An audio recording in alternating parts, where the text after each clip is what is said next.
said, attended Appalachian and then served as county manager in Caswell, Transylvania, Caldwell, and then finally Harnett County. My name is Pete Connett. I was president of the association, North Carolina City County Managers Association, from '85 to '86. I have been a city manager in Clinton, North Carolina, Statesville, North Carolina, Kingsport, Tennessee, and then back to North Carolina again, and finished up my career in Smithfield, North Carolina. Hello, my name is Harry Jones. I have formerly the county manager of Mecklenburg County. Had the very good fortune to serve as the president of the North Carolina City and County Managers Association for a couple of years. Really enjoyed that experience. Spent 38 years in public service in a variety of positions and worked primarily in the state of North Carolina and the state of Texas. Served as a housing authority director in Fayetteville. Served as community development director for the city of Charlotte, North Carolina, and then went to Dallas, Texas, and served a number of administrative positions there for the city of Dallas.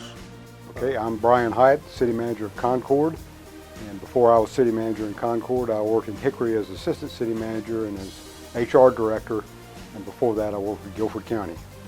I'm Charles Penny. I'm currently the city manager of Rocky Mount, North Carolina. Been in local government for 32 and a half years. My career started in Morganton, North Carolina in 1981 as assistant to the city manager, and from there to Kinston, North Carolina in 1985 as assistant to the city manager. And then from Kinston I went back west to Asheville, North Carolina as assistant city manager in 1987, and in 1994 I moved to Rocky Mount, North Carolina for a brief period as Director of Planning and Development, and then in January 1995 I became the Assistant City Manager of Rocky Mount, and on January 1st, 2011 I became the City Manager of Rocky Mount. I'm Joe Hendrick,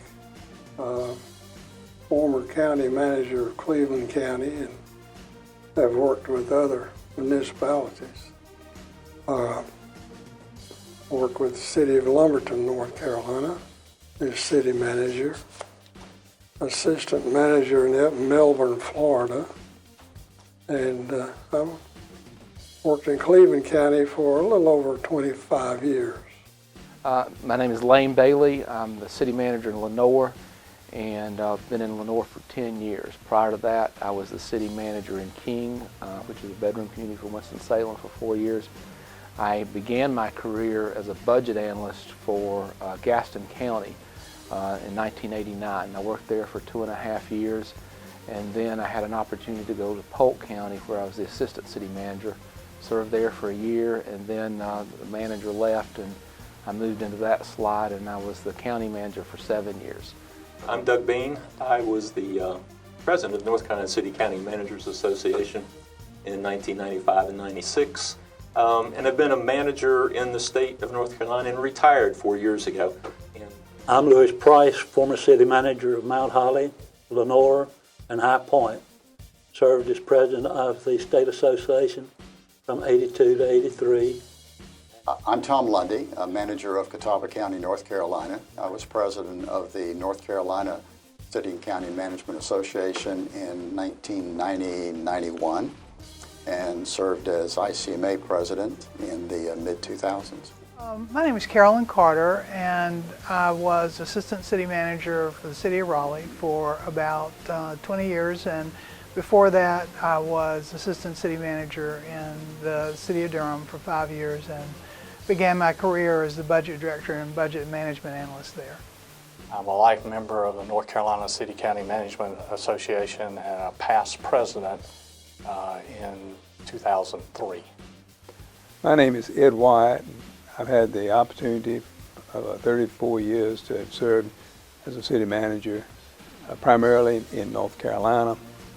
That was preceded by almost 4 years of general administrative work in various capacities in my hometown, Petersburg, Virginia, as well as in recent years, since I retired January 2005, I've worked for 7 towns and cities as either the administrator or acting town manager.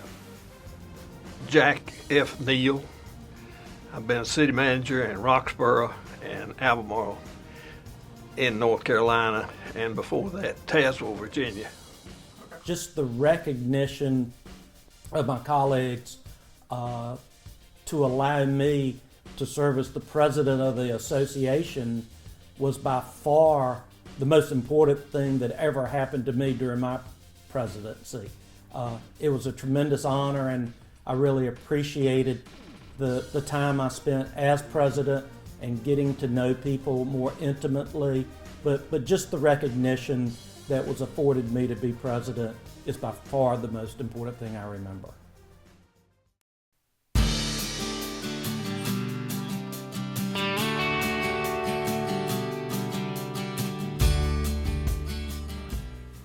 Well, when I was in undergraduate school, I double majored in history and political science, was trying to figure out what to do, and I thought a career in government service would be beneficial.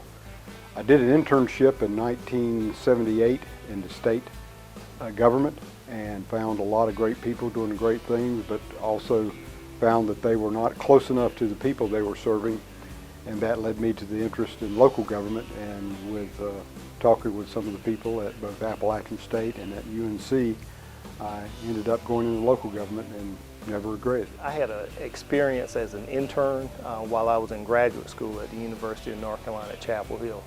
And working in the governor's office gave me a great experience, a good overview, but yet still it was still far removed from the real action, because we could take complaints, send those things out, but you really didn't see the result of the work. And while I was an intern, I was also living in a fraternity house with the Institute of Government Interns on the campus of NC State. And there was a young lady there that had majored in public administration. And although she was working in the federal government, the experience of talking to her and all the rest of the other interns were lawyers. I figured local government was much closer to the people, and it was a great opportunity to have a great career. And so I think I made the right choice. The last thing in my mind when I was in college was local government. In fact, the only class that I took that I really hated and actually made a deal on was local government. That I went to college to study to be accounting, to be hopefully a CPA sometime. But during the summers when I was at home, I worked for the City of Gastonia's engineering department. And I ran surveys and plotted up surveys and so forth. And when I graduated from college, about 3 months later, I married the city manager's daughter, City Manager Gastonia's daughter. And about 3 months later, I went on active duty with the Army Reserve. When I came off of active duty in June of 1958, I pounded the pavement looking for a job as an accountant and did not have any success. Since I was living at my father-in-law's house at that time and eating on his table and what have you, that he suggested I come into his office and work as an intern and do a job study of the various departments of the city. And during that time, after about 4 months, that a former intern that he had that had gone to Valdez as an administrative assistant called him and said he was going back to Fels to get his master's, and would I be interested in that job up there? And he said he thought the people would be interested in talking to me, and my father-in-law said he sure will, and I'm sure he wanted me out of the house. So I went up there, got the job, and then for the next 40 years, my life was city manager. Well, really from the time I was in high school, I had an interest in government and political science, and then when I attended Appalachian, I decided if I was going to major in political science, I might also need to find an occupation to utilize that in, and found a local government program there. Dr. Matt Williamson had begun. It provided for local government administration, and fortunate enough to get in that program and become a part of that, and got the opportunity to serve in public service from there. At the end of my junior year, as I went into that summer, I was preparing to take the SAT test. I was going to go to law school, wanted to be an attorney, or was thinking about it. I had some second thoughts, and I visited my friend Jeff Emery, who was doing his internship in Lincolnton, and I saw what Jeff was doing, or he's doing in Troy, where he's doing his internship, and decided that's what I wanted to do. And I went back and I talked to my professors at ASU, and they said, well, just finish up your senior year here, and next year, following year, enroll in our MPA program. And I did that, and I've never looked back, and it's been a fantastic career. And I'm so glad I visited Jeff over the summer, and I've been a local government manager instead of a frustrated attorney. Back in the early 70s, I started out in the urban renewal programs and was a redevelopment commission director in the city of Clinton, North Carolina, and figured I was working my way out of a job in urban renewal programs. If you didn't get grant funds, you didn't have a job. So the city manager at the time, Tommy Combs, encouraged me to go to the municipal administration course at School of Government.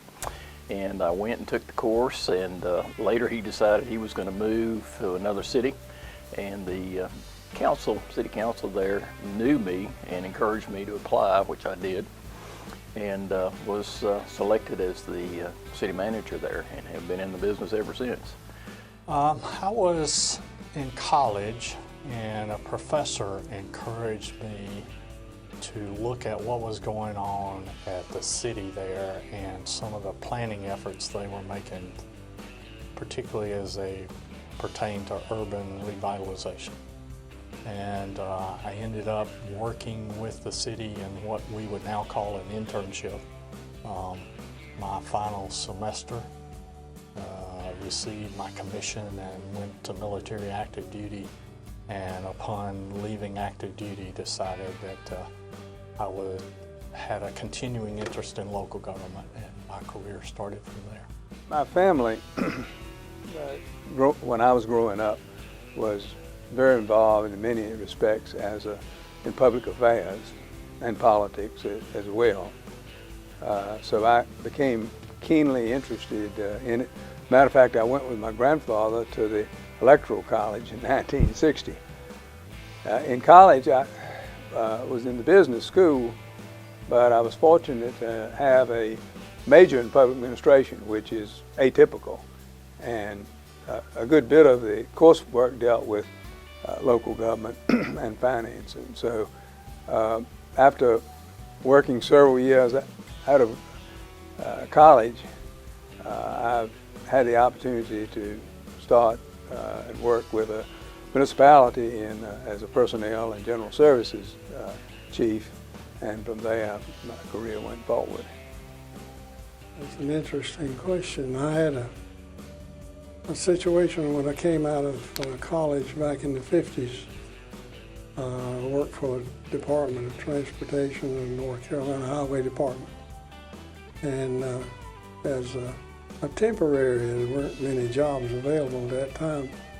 I had an opportunity to work with the Civil Engineering Department, and also kept books, double entry bookkeeping type thing.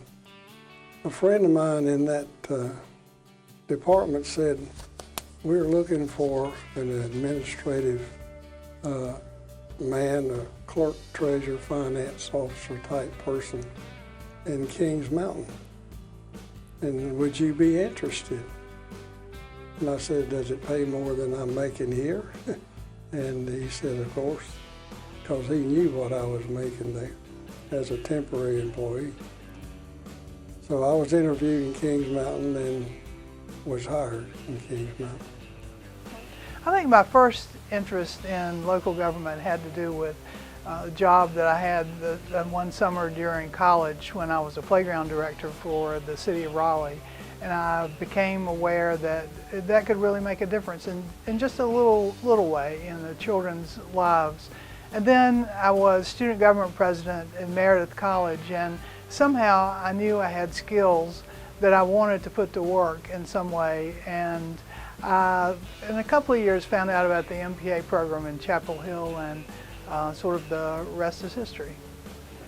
Well, it's really the power of one person. I was in undergraduate school, and I was majoring in political science, heading for a degree probably in international law, when a public administration professor arrived on campus and very quickly got several of us involved in a city-county consolidation attempt.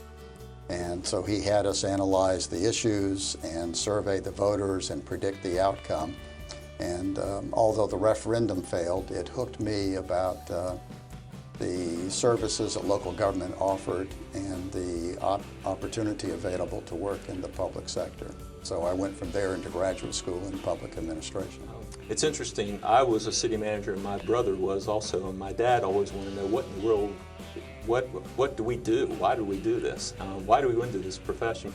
It was interesting that I grew up in a small town in Maryland that didn't have professional management. We had a strong mayor form of government, never heard of city and county management. And when I got finished in undergraduate school, I wasn't exactly sure what I was going to do, and I actually went to Chapel Hill and talked to the head of the MPA program.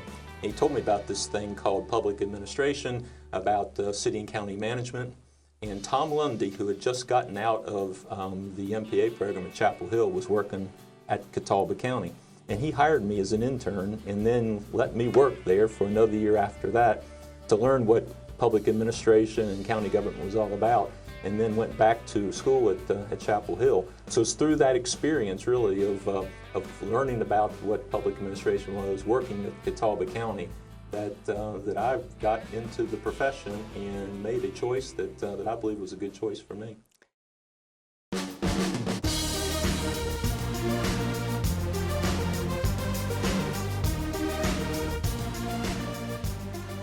We've seen a change basically from engineers as managers to public administration graduates and so forth. I think the internet has had a lot of positive and negative changes. Certainly the internet is positive, and the technology where citizens can be more in touch with local government, and that's been a positive change. I think along with that, though, you've seen a population that maybe is more hostile than they were before. If someone can sit at home on their computer and send out an email, sometimes an anonymous email, that can be a little bit more hostile than having a civil conversation with someone if you're trying to resolve an issue. Things that have endured, that have stood the test of time, one would be the passion for public service that I think city and county managers and most public employees bring to their jobs. I think they really enjoy what they do. They enjoy living and working in the communities. A second would be ethics. Our association was founded on a strong code of ethics.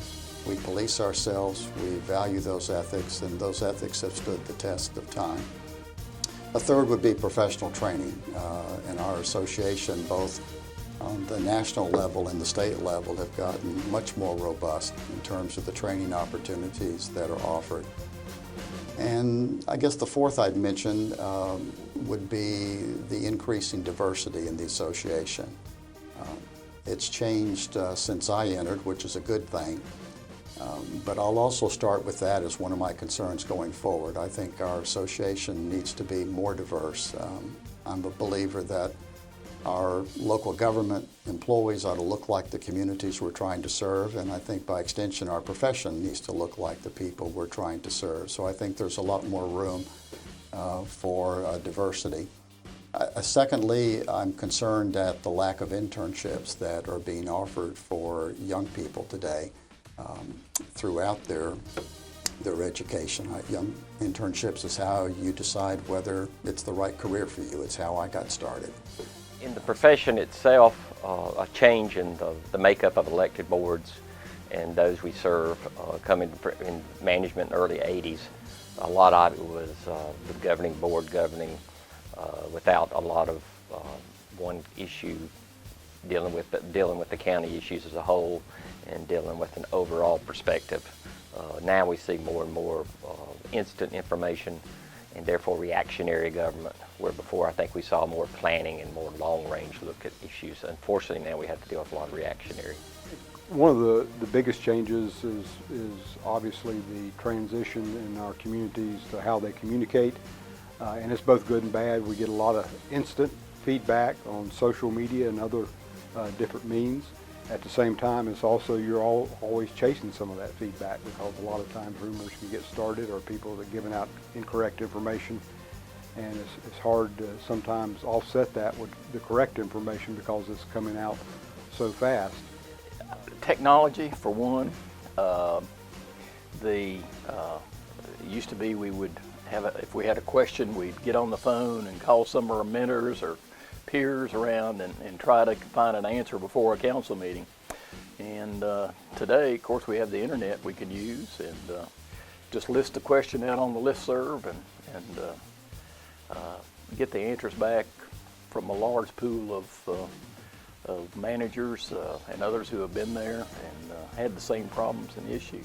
The changes, I think some of the way we manage may have changed some. I think initially with the council manager form of government, that's a good, stable form of government that we have in North Carolina. But as we have evolved through the 32 years that I've been in local government, I think we've probably become a little bit more flexible in our management style. The way we interact with our city councils are a little bit different, and I think we probably provide a little bit more latitude with some of our staff, especially the assistants, to have more interaction with us, with our councils. Our councils in cities are more diverse now in that where they come from, where they're elected.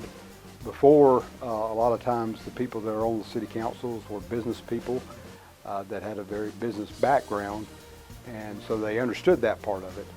And of course, a lot of people refer to that to the good old boy system, but for a manager, sometimes that was easier because they understood what government was all about, and they also understood what business was all about. So they understood that sometimes you have to spend money to make money. Now we're dealing with a more diverse group of elected officials that may better reflect the people in the community, but at the same time, it creates more challenges for managers. We're seeing more and more, or at least I have, experienced single issue elected officials who have a certain specific project or problem they want to address and may not be for the betterment of the community as a whole.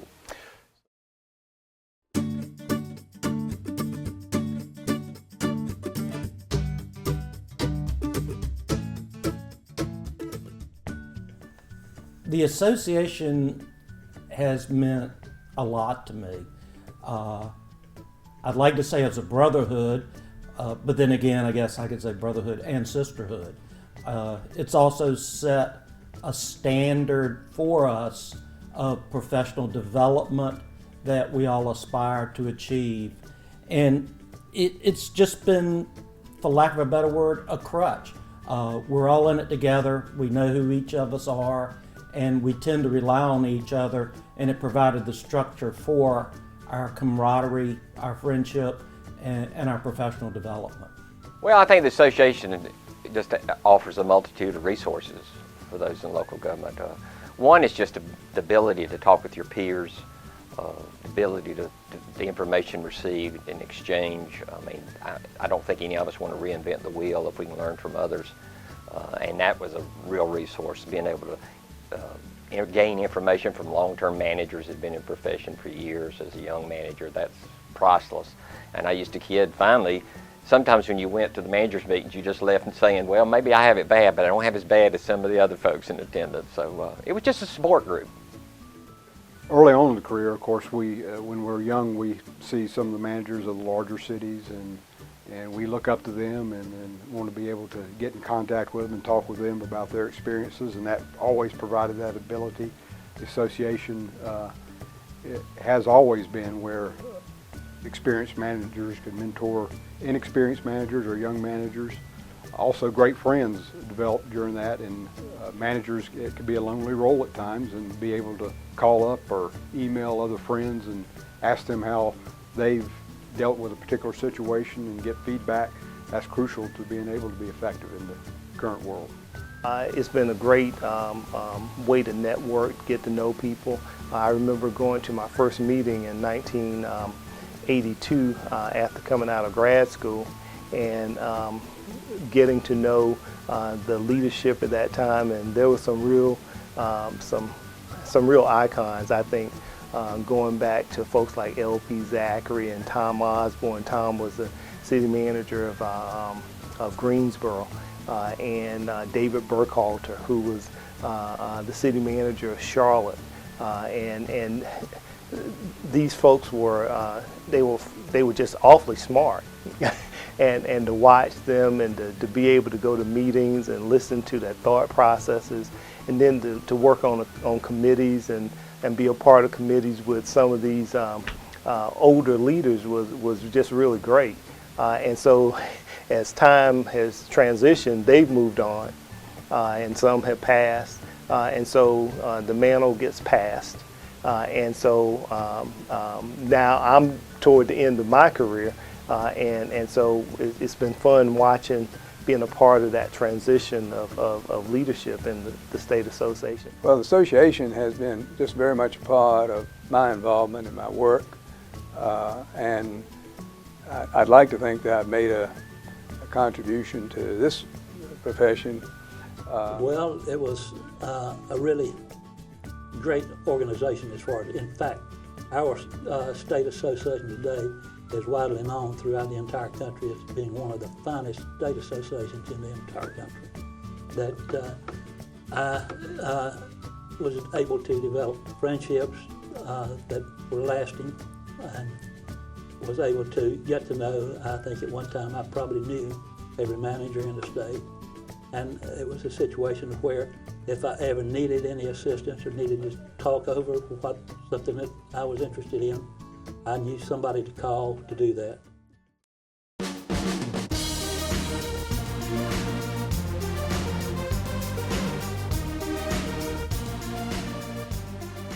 One county I served in, right after I'd gotten there, 3 new board members were elected.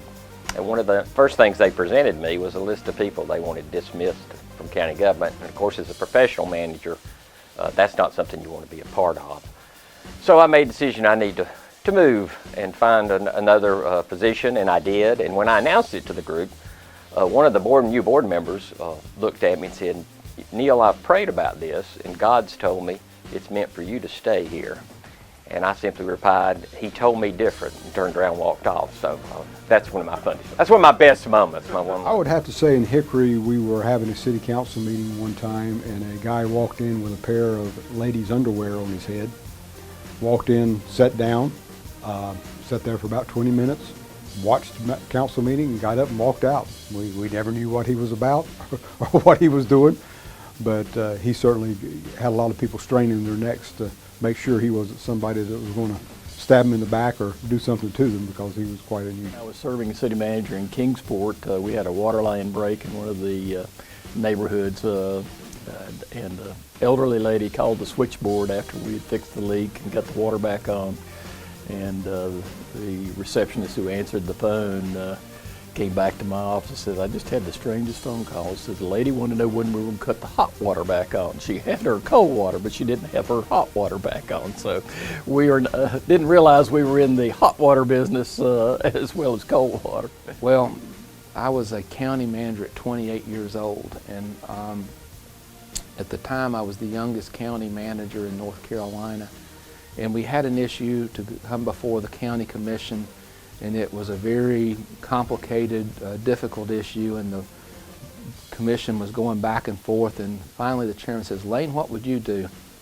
And I offered this advice that seemed to satisfy everybody in the room. And several of them said, "Why didn't we think about that?" And the public was there, and they'd been arguing. And the chairman went around the room asking the commissioners if they liked that, and they did. And then he went around the chamber asking the people in the audience. And there was this real sweet lady, older lady in the back of the room who I later became very close friends with. And he asked her what she thought we ought to do. And she said, "I think you ought to do exactly what that little red-headed boy told you to do." And my face, I think, immediately turned as red as my hair. The whole group cracked up, and I was known as the little red-headed boy for about 6 weeks after that. The funniest moment I had as manager is not necessarily funny to me, but maybe more embarrassing. And it was a situation where we were having a public hearing. The council room was full of people. It was one of those very controversial public hearings, and one that I'm sure every city and county manager across the state has had.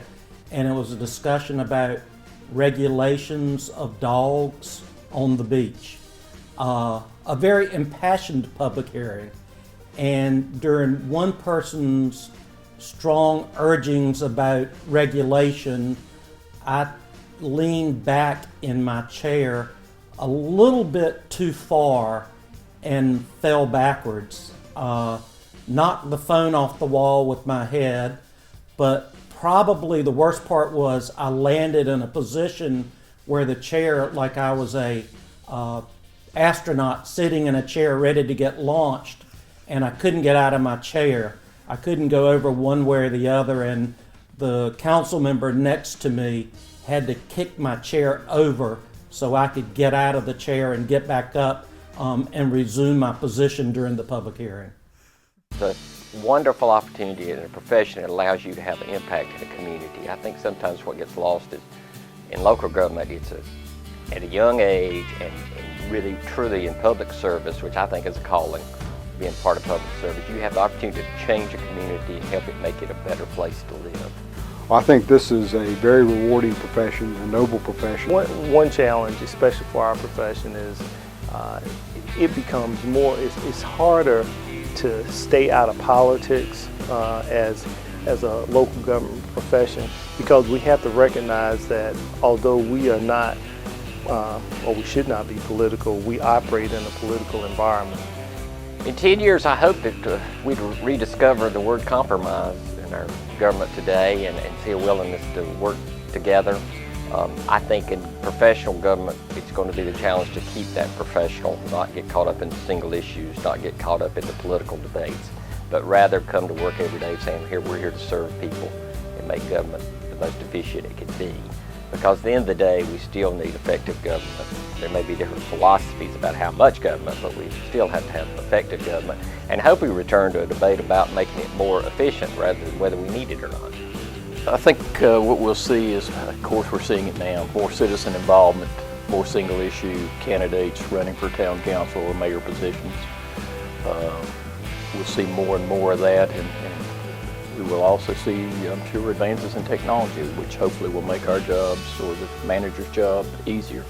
I think it's going to get even more open. The feedback, the constant feedback we get from those people in our community that maybe are not as engaged as some of the others. One of the things that we all have a challenge is making sure that all of our communities are engaged.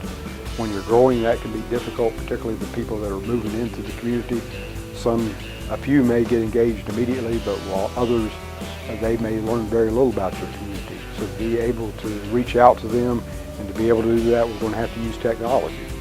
We're going to be doing some things. I think we'll still be doing a lot of the services, and we're trying to get more efficient in the way we deliver our services, especially the basic services. But I think you're going to see a lot more things done with social media being the way it is.